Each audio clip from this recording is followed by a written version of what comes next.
I think the greatest challenge women must overcome is themselves. I believe that women, first and foremost, it's very difficult to, because people always define women as, okay, so every women's movement, every women's organization, they're all the same. They all want the same things. That's not true.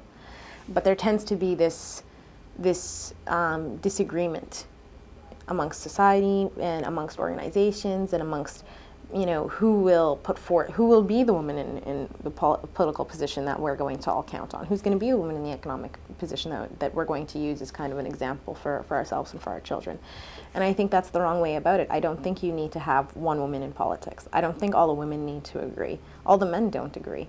But I believe that women need to start voicing their opinions and respecting each other's opinions and realizing that once they work as a collective whole, will be so much stronger than working as individuals. You can always have your differences, but you know, to me I'm a member of a very large family. I have 10 brothers and sisters. And my parents have always strongly supported having your own individual opinions, but at the same time respecting the others. Because your opinion might not always be the best, but that doesn't mean that your input on somebody else's opinion, or how you can tweak somebody else's opinion, or the kind of the marriage of your two opinions won't make something even stronger and better and more foolproof.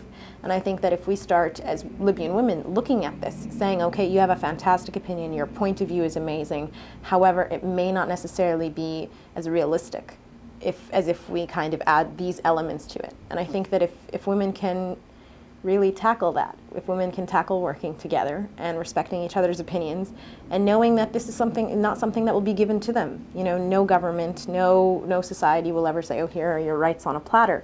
Unfortunately, I wish it was a utopia and that we all kind of got that. I think the most important thing for women is that they demand their rights. I think above and beyond anything else, that they work together as a collective whole and they demand their rights, because if they just expect it to come to them, it never will. And if they don't get outraged, and if they don't get proactive, and if we as women don't sit down and say, okay, so this clearly didn't go our way, but what will? What can we do? How can we implement our policies? How can we, because no one's going to open the door, so how can we force it open?